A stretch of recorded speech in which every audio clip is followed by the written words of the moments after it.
मित्रांनो, साधी माणसे या मालिकेच्या आजच्या भागामध्ये मीरा आता सत्याला म्हणते की रवी भाऊजींना उचलल्या आपल्याला फोन का नाही आला. सत्या म्हणतो तुझं बरोबर आहे. मग मीरा म्हणते की आपल्याला या गोष्टीचा सुद्धा विचार करायला हवा की या प्रकरणामध्ये नक्की कोण सामील आहे. तेव्हा सत्या विचारतो या सगळ्या पाठीमागे पण कोण असू शकतं. मीरा म्हणते माहीत नाही, पण मी तिकडे असताना ना ते कोणाशी तरी फोनवर बोलत होते. कोणीतरी बॉस होता म्हणे. त्या बॉसला ते सांगत होते याला उचललं आहे, तुमचं काम झालं आहे म्हणे. आणि तो कोण आहे ना त्याला आपण शोधून काढलाच पाहिजे. तेव्हा सत्या म्हणतो त्याला तर मी शोधून काढणारच, कारण मी अख्खी सांगली पिंजून काढेन, पण त्या माणसाला शोधून काढणार म्हणजे काढणारच. तेव्हा मीरा हो असं म्हणते आणि त्यानंतर सांगते की आता झोपा बरं, कारण उद्या गुढीपाडवा आहे, लवकर उठायचंय आपल्याला. त्यानंतर मीरा आता तिच्या जागेवर झोपायला जाणार असते, तर आता लगेचच तिचा पाय दुखत असतो म्हणून ती आई ग असं ओरडते. तेव्हा सत्या धूमकेतू ती थांब असं म्हणून तो तिच्या खांद्याला पकडून तिला तिथे बेडवर बसवायला जातो. तेव्हा आता तिचा हात सुद्धा दुखत असतो. मग तो लगेचच सॉरी असं म्हणतो. तर काय झालं असं मीरा विचारते, तर सत्या लगेचच आता तिला विचारतो दाखव कुठे दुखतंय, कारण त्याच्या हातामध्ये मलम असतो. तेव्हा तो आता तिच्या पायाला स्पर्श करणार असतो. मग आता ती म्हणते काय करताय अहो तुम्ही, नवऱ्याने बायकोच्या पायाला हात लावायचा नसतो. तेव्हा सत्य विचारतो का फक्त बायकांनीच नवऱ्याच्या पायाला हात लावायचा असतो का. मीरा म्हणते हो असंच असतं, पण हे नाही चालणार. सत्य विचारतो का बरं सांग पाहू. मग आता मीरा म्हणते कारण नवरा म्हणजे देव असतो आणि म्हणूनच तर नवऱ्याला नवरदेव म्हणतात ना, आणि देव काय माणसांच्या पायाला हात लावतो का. पुढे आता सत्या म्हणतो आणि बायको ही देवी असते, ती लक्ष्मी असते आणि लक्ष्मीचे पाय धुतले तर खूप पुण्य मिळतं असं आजी म्हणते, आणि मी तर फक्त मलम लावतोय. तेव्हा तो आता त्याच्या पायावर तिचा पाय ठेवतो आणि म्हणतो दाखव की कुठे दुखतोय. मग आता मीरा हळूच थोडी साडीवर घेते आणि लगेचच त्याला पाय दुखत आहे ना तेथे दाखवते, आणि मग तो पाहतो आणि म्हणतो अरे देवा केवढं लागलंय हे, आता हा मलम लावला ना तर तुला एकदम बरं वाटेल बघ असं म्हणून आता तो लगेचच तिच्या पायाला मलम लावतो. तेव्हा मीरा आता सत्याकडे प्रेमाने पाहते. त्यानंतर सत्या विचारतो वाटतंय का बरं, तर मीरा हो असं म्हण. मग त्यानंतर सत्या म्हणतो तुला माहितीये का दुखणं झालंय काय आणि ते बरं कसं करायचं याचं चांगलंच टेक्निक मला माहीत आहे, कारण ही अशी मालिश केल्यानंतर ना तुझा पाय एकदम बरा होईल आणि तुलाही बरं वाटेल, कारण मुकामार ना असा मालिश केल्यामुळेच गायब होऊन जातो. तेव्हा आता मीरा म्हणते खरंच गुण आहे हा तुमच्या हाताला, मला खरंच अहो बरं वाटतंय. तेव्हा सत्य म्हणतो खरंच ना, मला ना खरं तर डॉक्टरच व्हायचं होतं, पण झालं काय ना मी झालो गाड्यांचा डॉक्टर, दे टाळी बरं असं म्हणून सत्या आता आपल्या हातावर तिच्याकडून टाळी मारून घेतो. मग दोघेही आता हसतात. त्यानंतर तो विचारतो खांद्याला सुद्धा लागलंय ना, दाखव बरं कुठे लागलंय. मग आता मीरा ते दाखवण्यासाठी थोडी लाजत असते. आता सत्या म्हणतो अगं खांदा म्हणजे हाताचा सांधा असतो आणि त्याला असं बरं केलंच पाहिजे ना, मी मसाज केल्यानंतर असा राहील बघ तुझा हा सांधा. मग आता लगेचच मीरा म्हणते नको अहो राहू द्या, तो होईल त्याचा बरा. तेव्हा सत्या म्हणतो असा कसा होईल, दाखव बरं इकडे. त्यानंतर आता ती लगेचच म्हणते की माझ्याकडे द्या मलम, मी लावते. त्याकडून मलम घेत आता मीरा स्वतःच्या पाठीला मलम लावत असते, परंतु तो तिच्या हातून आता मलम लागतच नसतो. तेव्हा तिची ही धडपड आता सत्या पाहतो आणि म्हणतो धूमकेतू हे बघ मी डोळे बंद करून लावलं तर चालेल का. तेव्हा मीरा आता हो असं म्हणते. तेव्हा मीरा आता लगेचच त्याच्याकडे पाठ करून बसते आणि आपली वेणी पुढे घेते.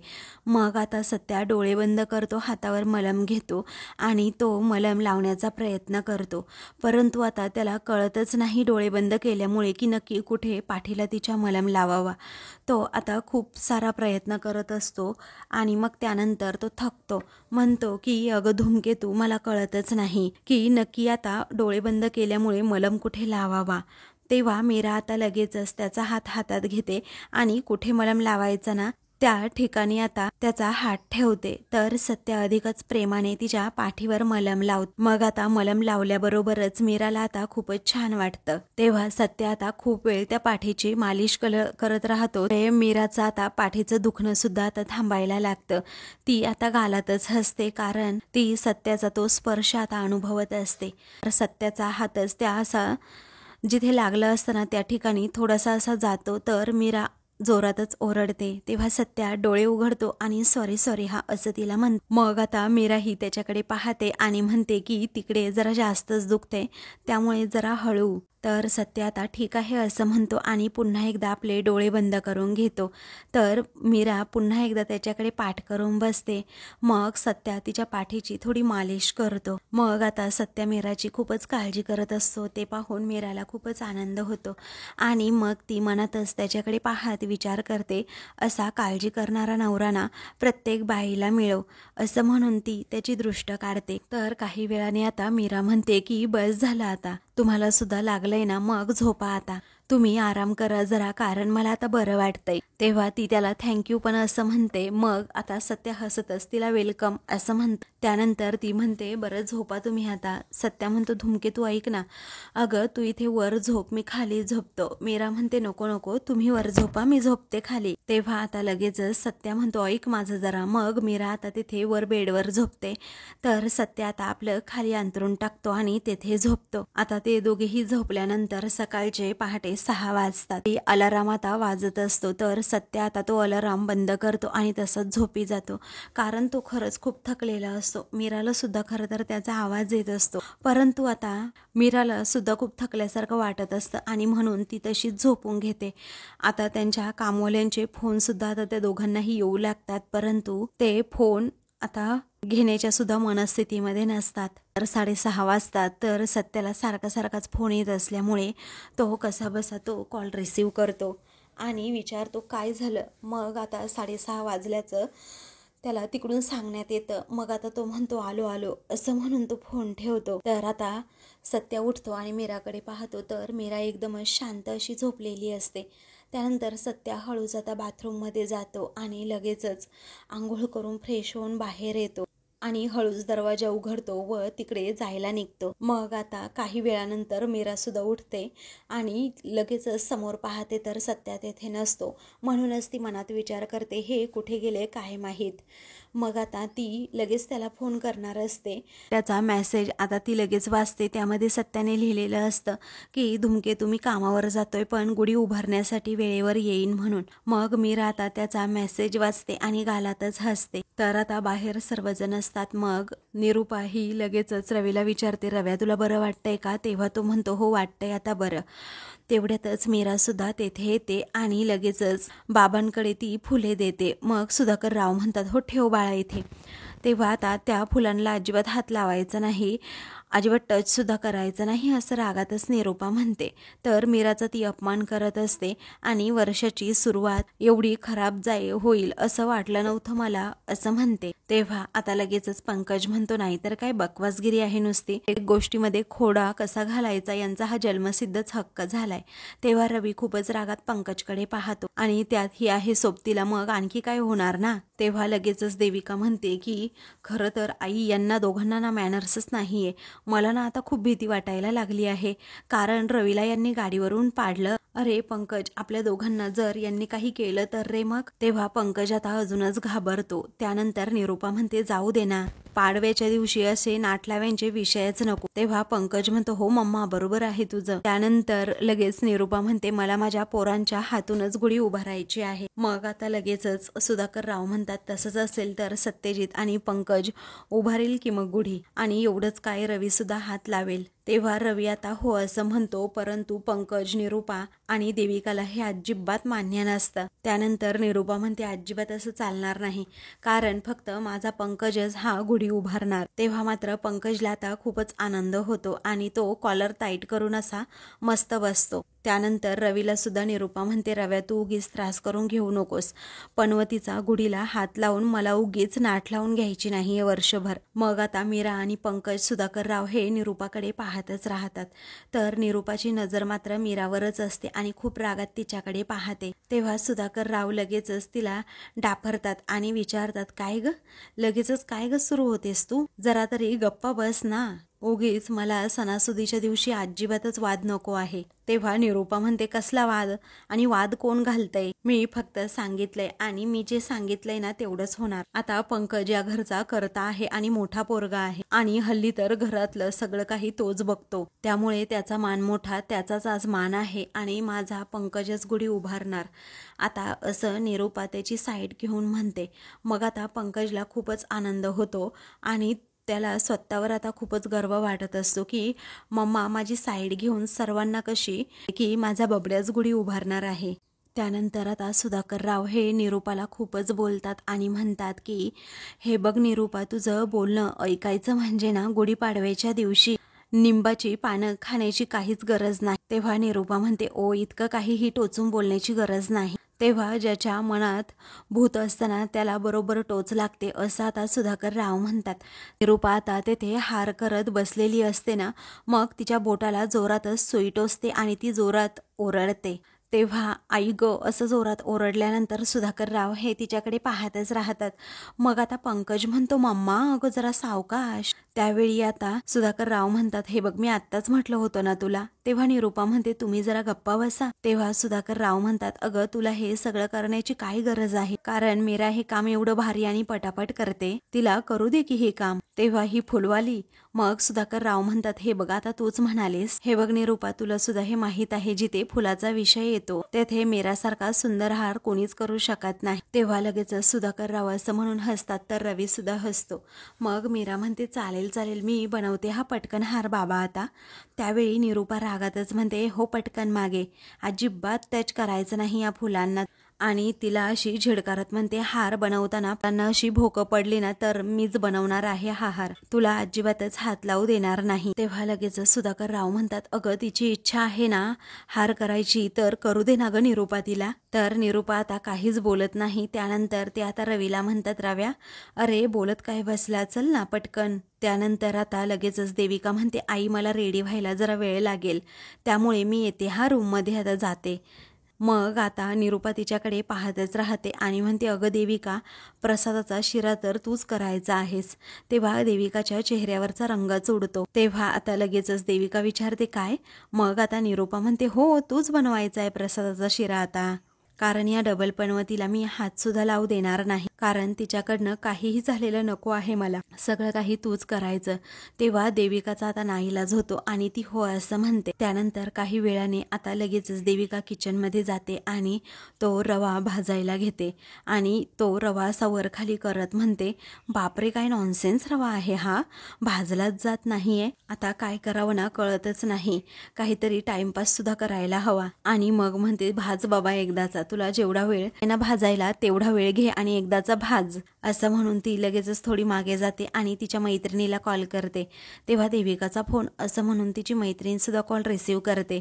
तेव्हा देविका आता विचारते हॅलो हाय कशी आहेस तू. मग आता ती म्हणते हॅलो मिसेस गायकवाड, काय मग आज कशी आठवण आली आमची. देविका आता म्हणते हॅप्पी गुढीपाडवा तुला. मग आता लगेचच हळू बोल नाही तर तुझ्या सासरच्यांनी ऐकल्यानंतर तुझी इज्जतच काढतील असं तिची मैत्रीण म्हणते. तिची मैत्रीण सांगू लागते अगं आजच्या दिवशी नववर्षाच्या हार्दिक शुभेच्छा ना असं म्हणतात. तेव्हा देविका म्हणते ए बाई तू पकवू नकोस हा आता मला, इथे आधीच सगळेजण मला पकवत असतात, पकत नाही तर हा फक्त नॉनसेन्स रवा. तेव्हा आता रव्याचं काय झालं असं आता लगेचच तिची मैत्रीण विचारते. मग आता देविका म्हणते अगं काय सांगू तुला, मला ना माझ्या सासूने शिरा बनवायला सांगितलाय प्रसादाचा, मग आता मला सांग एक गॅस फुल आहे की स्लो आहे. त्यावेळी आता देविका म्हणते अगं गॅस स्लो आहे. मग आता तिची मैत्रीण म्हणते अगोदर गॅस फुल कर, त्याशिवाय तो रवा कसा भाजणार. तेव्हा आता ती लगेचच गॅस फुल करते. मग त्यानंतर पुढे काय काय करायचं ही आता शिऱ्याची रेसिपी सगळी तिची मैत्रीण सांगू लागते. तर इकडे निरूपा ही बाहेर मस्तपैकी हॉलमध्ये बसलेली असते मोबाईलवर टाइमपास करत. तेवढ्यातच तिला आता असा शिऱ्यासारखा वास येतो. मग आता निरूपा लगेच किचनकडे जायला निघते. तेवढ्यातच मीरा तेथे येते आणि गॅस बंद करणार असते. तेव्हा आता निरूपा म्हणते ए अजिबात तू गॅसला हात लावायचा नाही. तेव्हा देविका पटकन आता फोन खाली ठेवते. मग लगेचच मीरा म्हणते की अहो तो रवा सगळा जळायला लागलाय. तेव्हा देविकाचा आता चेहऱ्यावरचा रंगच उडतो. निरूपा म्हणते की जळू देत जळाला तर, पण तुला काय करायचंय आणि जळून पार कोळसा होऊ दे त्याचा, पण तू अजिबात हात लावायचा नाही. देविका करेल काय करायचं असेल ते, तू जा बरं आता मध्ये मध्ये तोंड घालू नकोस, निघ आता असं म्हणून लगेचच निरूपा ही तिला निघायला सांगते. त्यानंतर आता गॅस लगेचच बारीक करत निरूपा ही रागातच देविकाला विचारते काय ग देविका लक्ष आहे कुठे तुझं. तेव्हा लगेचच देविका म्हणते ऍक्च्युली काय झालं ना ते मैत्रिणीशी बोलत होते आपल्या इथे मग फेस्टिवल आहे ना, म्हटलं की तुमच्यासाठी तिथे एखादी साडी घ्यावी म्हणून त्याविषयीच आम्ही बोलत होतो. तेव्हा आता लगेचच निरूपाला आनंद होतो आणि ती विचारते, काय माझ्यासाठी साडी? तेव्हा देविका म्हणते, हो अहो तुमच्यासाठी साडी घ्यायची होती नवीन मला. आणि मग मी तिला विचारलं तर ती म्हणाली, आमच्या इथे साड्यांचा सेल लागला आहे म्हणून म्हणून म्हटलं की तिकडे जावं जरा सणाच्या निमित्ताने आणि तुमच्यासाठी नवीन साडी घ्यावी, असं देविका आता लगेचच निरूपाला भुलवत म्हणते. निरूपासुद्धा तिच्या बोलण्याला लगेच भुलते. आता लगेचच निरूपाच्या चेहऱ्यावरचा आनंद हा ओसांडून वाहतो. मग आता देविका म्हणते, तुम्ही एवढं सगळ्यांसाठी खूप काही करता, मग मी एवढं नाही करू शकत का तुमच्यासाठी? तेव्हा निरूपा आता म्हणते, देविका तू माझा किती विचार करतेस ग, नाहीतर ती फुलवाली नेहमी माझ्या वाईटाचाच विचार करत असते. त्यानंतर देविका आता म्हणते, पण आई हा रवा जळला ना हो. मग आता त्या रव्याकडे निरूपाही पाहतच राहते. तर मीराला आता खूप राग येतो, कारण तिला माहीत असतं ही जी देविका आहे ना ती खूप भुरटी आहे आणि ती बरोबर आईंना असं आपल्या बाजूने खेचते आणि असं काही पण सांगून भुलवते. त्यानंतर निरूपा म्हणते, असू दे ग, काही हरकत नाही. तर आता मीराला अजूनच राग येतो. त्यानंतर आता लगेचच मीरा पुढे येते आणि विचारते, अशी कशी हरकत नाही? अहो तुम्ही असंच हरकत नाही असं म्हणता, मग मला सांगा नैवेद्य कोण करणार आहे बरं? कारण तुम्ही तर काही करणार नाही आणि हिला तर काही येत नाही आणि मला सांगताय हात नको लावू म्हणून. आता तुम्हीच ठरवा, आता तरी मी नैवेद्य केलेला तुम्हाला चालणार आहे की नाही? तेव्हा लगेचच देविका आता घाबरते आणि सगळी सुई माझ्याकडेच फिरणार असं म्हणते. ती खूप टेन्शनमध्ये येते. तर आता लगेच निरूपा म्हणते, हो कर नैवेद्य. तेव्हा आता मनातच निरूपा विचार करते, तू करायला घे, मग मी सुद्धा बघते आता तू कसा करते नैवेद्य. त्यानंतर निरूपा आता रूममध्ये जाते आणि डोकावून मीराकडे पाहते. तर देविका आता लगेचच मीराला मुद्दाम धक्का मारते. तेव्हा मीरा म्हणते, काय ग? त्यावेळी आता देविका सॉरी असं म्हणते आणि मग तेथून जाते. त्यानंतर मीरा लगेचच आपलं काम सुरू करते आणि नैवेद्य बनवण्याच्या तयारीतच असते. एका गॅसवरती दूध तापायला ठेवते तर दुसऱ्या गॅसवरती कुकर लावून घेते. मग निरूपाचं लक्ष फक्त आणि फक्त मीराकडेच असतं, ती काय काय करते आणि काय काय नाही. त्यानंतर आता लगेचच मीराला मधूचा फोन येतो. तेव्हा मीरा थोडी पुढे येते आणि मधूबरोबर फोनवर बोलत असते.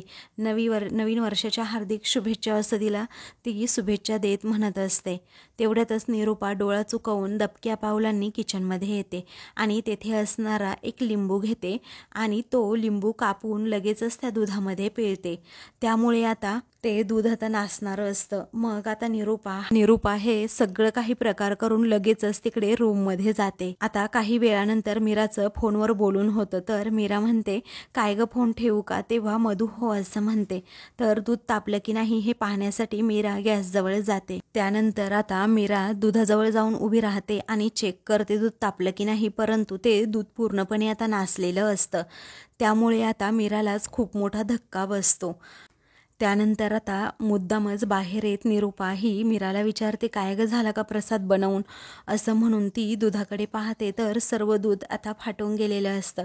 त्यामुळे आता निरूपा ही डोक्याला हात लावते आणि विचारते, काय ग हे सगळं दूध तर फाटून गेलंय आणि आता तू कशी करणार प्रसाद मग? त्यावेळी आता मीरा ही खूपच टेन्शनमध्ये येते आणि त्या फाटलेल्या दुधाकडे पाहतच राहते. तर निरूपा आता लगेचच आपला तोंडाचा पट्टा सुरू करते आणि म्हणते की दूध फाटलंच कसं, असं म्हणून ती आता मीरालाच बडबड करते.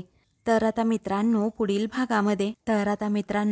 भागामध्ये पंकज आणि देविका हे दोघेही खूप छान तयार होतात आणि बाहेर येतात. बाहेर आल्यानंतर आता गुढीची सर्व तयारी तेथे झालेली असते. तेव्हा चला, मी घरातील कर्ता पुरुष आहे म्हटल्यानंतर मीच गुढी उभारणार, हा मान मलाच मिळणार, असं आता लगेचच पंकज म्हणतो. तर देविका सुद्धा आता तिच्या नवऱ्याला मान मिळणार म्हणून खुश असते. तेवढ्यातच सुजित कुमार आता तेथे येतो आणि लगेचच म्हणतो की काय तू आहे का या घरचा कर्ता पुरुष? मग ठीक आहे, आता सर्व हप्त्यांची जबाबदारी सुद्धा तूच घ्यायची. तेव्हा पंकज हातात असणारी गुढीच आतमध्ये घेऊन पळतो आणि लगेचच त्याच्या मम्माच्या हातात देत म्हणतो की मम्मा धर ही गुढी, तूच घे बाई, तूच उभर. मग आता ती विचारते काय झालं? तेव्हा सुजित कुमार आतमध्ये येतो आणि म्हणतो, तुम्ही आहात का कर्त्या पुरुष बाई? आता द्या बरं, या महिन्याच्या हप्त्याचे पैसे द्या पटकन. त्यावेळी आता भामटी निरूपासुद्धा सुधाकर रावांच्या हातात लगेच ती गुढी देते आणि म्हणते, घरातील कर्ते पुरुष हे आहेत. मग त्यावेळी आता सुधाकर रावांकडे तो सुजित कुमार पैसे मागतो. मग लगेचच सुधाकर राव म्हणतात, आता सध्या तरी माझ्या हातात काही नाही आहे. मग या घरची गुढी कुणीच उभारायची नाही असं आता लगेचच सुजित कुमार म्हणतो आणि ती गुढी घेऊनच चाललेला असतो. तेव्हा लगेचच आता सत्या तेथे येतो आणि म्हणतो, या वर्षीची आम्ही गुढी उभारणारच, त्यावेळी मी गुढी उभारूच देणार नाही असं रागातच आता सुजित कुमार म्हणतो. अशाच मालिकेंचे पुढील भाग पाहण्यासाठी चॅनलला सबस्क्राईब करा.